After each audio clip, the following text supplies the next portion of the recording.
नमस्कार दोस्तों, PW only IAS पर एक बार फिर से आपका बहुत बहुत स्वागत है। दोस्तों, कोई भी यूपीएससी सिविल सर्विसेज की प्रिपरेशन के बारे में सोचता है तो उस इंडिविजुअल के दिमाग में एक तो इंडियन एडमिनिस्ट्रेटिव सर्विसेज, एक इंडियन पुलिस सर्विसेज, इसके अलावा इंडियन फॉरेस्ट सर्विसेज, इनके बारे में पहली सोच होती है, फिर उसके बाद में आगे सोचा जाता है। पर सच्चाई क्या है कि ज़्यादातर लोगों को ये नहीं पता कि देखो, जो 1000 वैकेंसीज निकलती है ना, उनमें आईएएस का वेटेज आपको 200 के अंदर अंदर दिखेगा। आईपीएस की बात करें तो उनका वेटेज और भी थोड़ा सा कम देखने को मिलेगा। मैं बताऊंगा एक एक फिगर आपको, है ना। और आईएफएस का जो सेगमेंट है उसके लिए तो दो दो ऑप्शनल लेना, वो सारे सेगमेंट्स अलग से ऑपरेट करते ही हैं, क्योंकि प्रीलिम्स तो मोर और लेस सेम है। फिर आप देते हैं मेंस का, मेंस में जाकर के थोड़ा सा पैटर्न चेंज होता हुआ दिखाई पड़ता है। यहां पर आज हम जो बात कर रहे हैं वो कुछ ऐसी है कि जिस एम्बिशियस टारगेट को लेकर के हमने तैयारी स्टार्ट की है, वहां पर एक्चुअल में गैप कितना है। जहां पर एक तरफ तो नंबर ऑफ ऑफिसर्स जो कि गवर्नमेंट के अंडर में काम कर रहे हैं वो कितने हैं और जरूरत कितनी है, और दूसरा यूपीएससी कितनी वैकेंसीज के लिए एग्जाम कंडक्ट कराती है, और इसके पीछे ये जो गैप है, इस गैप का कारण क्या है वो भी हम समझेंगे। और इस गैप को फुलफिल करने के लिए क्या गवर्नमेंट कुछ एफर्ट कर रही है या नहीं, और गवर्नमेंट नहीं कर रही है तो क्या उसकी रीजनिंग दी जा रही है कि क्यों गवर्नमेंट वैकेंसीज को बढ़ा नहीं रही है। पर्टिकुलरली हम बात करेंगे आईएएस ऑफिसर्स की, क्योंकि ये एक ड्रीम जॉब रहती है, ड्रीम सर्विसेज है। हर कोई तैयारी करने से पहले शायद आईएएस की ही सोचता है ना। फिर बाद में एग्जाम जब फाइनल रिजल्ट्स आते हैं तब तक क्या हो वो देखो, सबका अपना अपना समय और काल बताता है। अब देखो, अभी रिसेंटली राज्यसभा में सवाल उठा था कि भाई आप बताइए कि आईएएस ऑफिसर्स कितने तो हमारे यहाँ पर सैंक्शन स्ट्रेंथ है टोटल, और कितने लोग वहाँ पर इन पोजीशन आपके ऑफिसर्स जॉब करते हुए दिखाई पड़ रहे हैं। तो ऐसे में हमारे जो साइंस एंड टेक्नोलॉजी मिनिस्टर हैं, यूनियन मिनिस्टर जितेंद्र सिंह जी, उनके द्वारा इस क्वेश्चन का आंसर रिटर्न में दिया गया, और ये वाकई में हमारे लिए बहुत इंपॉर्टेंट हो जाता है कि क्या है एक्चुअल में पोजीशन और कहां पर अभी एग्जाम्स कंडक्ट हो रहे हैं, किस तरीके से क्या फिगर रहता है।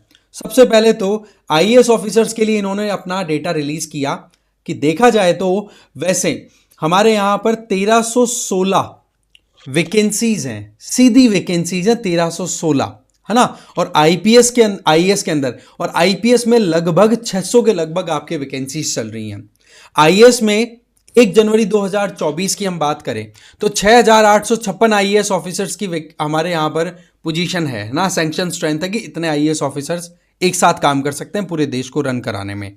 बट एक्चुअल में जो अपॉइंटेड इंडिविजुअल्स हैं उनकी संख्या कितनी है, 5542, सीधा 1316 वैकेंसीज दिखाई पड़ रही हैं, राइट। अब इस 1316 को फिल करने का तरीका क्या है, एक तो है डायरेक्ट रिक्रूटमेंट, जैसे हम यूपीएससी एग्जाम के थ्रू जाते हैं, और एक है कि 522 सीटें जो हैं वो प्रमोशन के थ्रू, क्योंकि जो स्टेट लेवल की जो पीसीएस होती हैं उनमें भी लोग जब एडमिनिस्ट्रेशन के अंदर आगे बढ़ते हैं तो प्रमोट होकर के आईएएस लेवल तक पहुंच जाते हैं।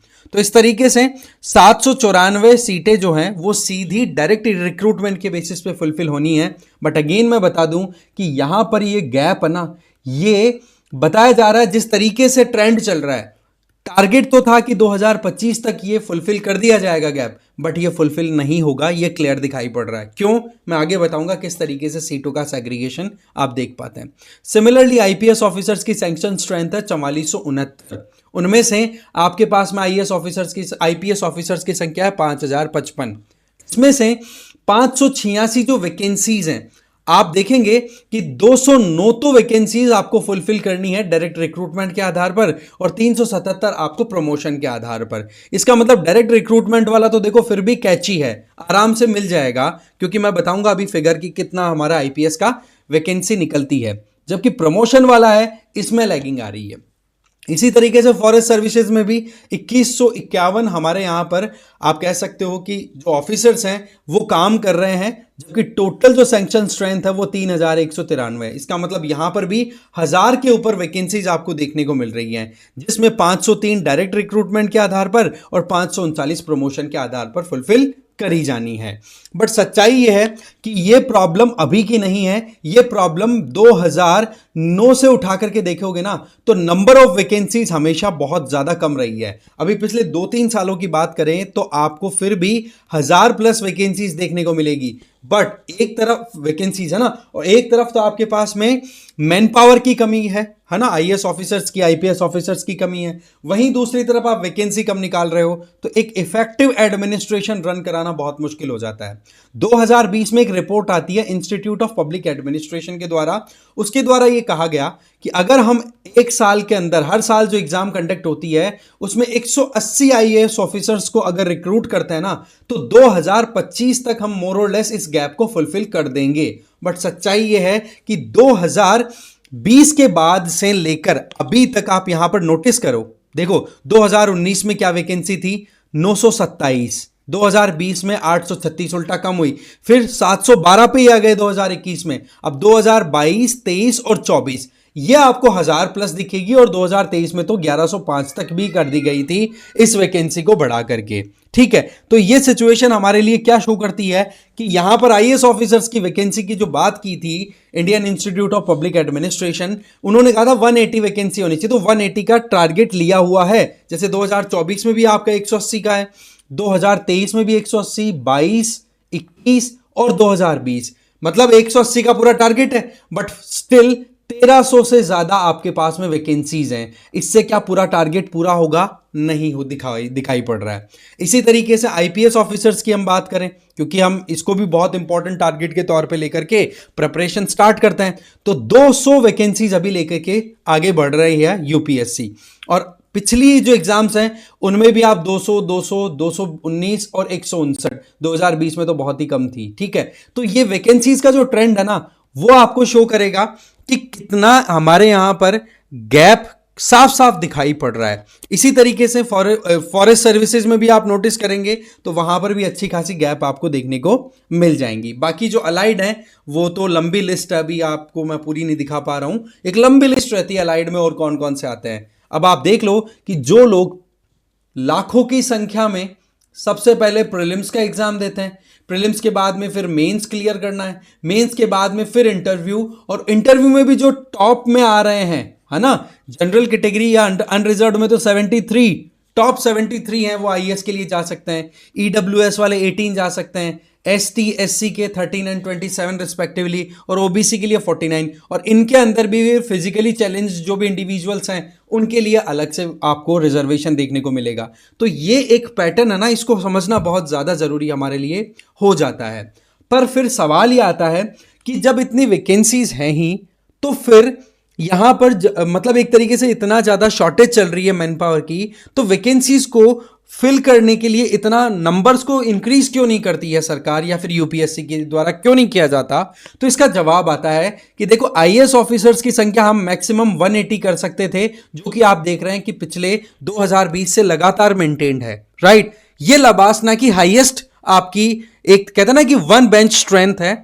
इसका मतलब यह हुआ कि इससे ज्यादा अगर आप ऑफिसर्स को लेने की कोशिश करोगे तो फिर वो क्वालिटी ऑफ ऑफिसर के ऊपर असर आएगा। इसका मतलब आप क्वांटिटी तो बढ़ा दोगे, आपको लगेगा कि हाँ भाई 180 की जगह 240 या 200 आईएएस ऑफिसर्स आप हर साल रिक्रूट कर रहे हो, बट पॉइंट इज कि आपको वहां पर ऑफिसर्स जो है ना वो अच्छी क्वालिटी के नहीं मिलेंगे, उनकी ट्रेनिंग जो है वो प्रॉपर नहीं हो पाएगी, कहीं ना कहीं घास काटने वाला काम हो जाएगा, जो कि फिर बाद में बिल्कुल भी ठीक नहीं रहेगा। इसके अलावा हमारे यहां पर जिस तरीके से गवर्नमेंट है, गवर्नमेंट के आर्ग्यूमेंट्स आ रहे हैं, उनका ये कहना है कि जो हमारी पिरामिडल स्ट्रक्चर है ना सिविल सर्विसेज की, इसका मतलब जो टॉप ब्यूरोक्रेट्स है उनकी संख्या कम, और जैसे जैसे आप नीचे आते जाएंगे वैसे वैसे संख्या आपको बढ़ती हुई मिलेगी। तो ऐसे में इस संख्या को अगर हम एंट्री लेवल पे ज़्यादा कर देंगे ना तो टॉप लेवल पे फिर उसके लिए हमारे पास में टाइम के साथ में होता है ना एक प्रमोशन देना, आगे बढ़ाना। आप कह सकते हो कि जो चीफ सेक्रेटरी लेवल के तो स्टेट लेवल में आईएएस ऑफिसर्स हो गए, सेंट्रल लेवल में कैबिनेट या फिर डिफरेंट सेक्रेटरीज हैं वहां तक ले जाना, तो बोलो वो चीजें फिर बाद में हौच पौच होने लग जाएंगी। तो इस वजह से हम नंबर ऑफ वैकेंसीज को आईएएस की पर्टिकुलर यहां पर हम बात करें, यही चीज आप आईपीएस पे अप्लाई कर सकते हैं, बट आईपीएस में आपको पता 586 के लगभग वैकेंसीज या फिर जो स्पेस है वो अभी बना हुआ है, तो वो तो देखो फिर भी मैनेजेबल है एज कंपेयर टू आईएएस, है ना। अब यहां पर सबसे बड़ी बात यह है कि नंबर ऑफ वैकेंसी बढ़ने से कितने यंगस्टर्स को फायदा होगा। सीधी बात है ना कि जब वैकेंसी बढ़ती है तो इंडिविजुअल को बहुत बेनिफिट होता है। बट यहां पर एक चीज हमें समझनी होगी, ये बड़ी एक कह सकते हैं, हो सकता है इस पे आप मुझसे डिसएग्री करें।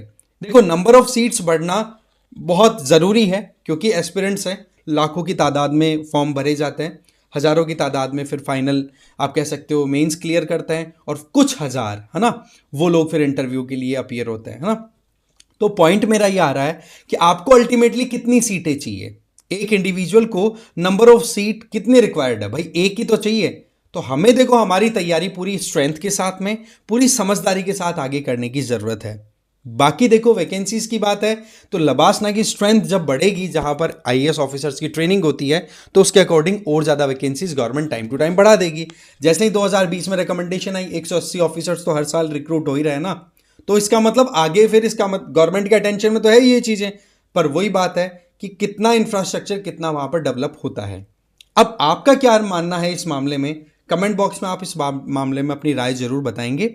साथ ही साथ ये आपके लिए क्वेश्चन भी मैंने एक तैयार पिक किया है, जिसमें आपको बताना है कि कॉलोनियल इंडिया के टाइम पे जो गवर्नमेंट ऑफ इंडिया 1935 आया था, उनमें से उसमें इन चारों में से किसके प्रोविजन आपको देखने को मिलते हैं। करेक्ट आंसर जो भी हो, प्लीज़ आप कमेंट बॉक्स में आंसर जरूर देंगे। आई होप आपको एक अच्छी इंफॉर्मेशन मिली होगी, किस तरीके से हमें आइडिया रहना चाहिए कि जो टारगेट है ना, उसकी संख्या कितनी है, राइट। इस वीडियो में इतना ही था। Thank you very much.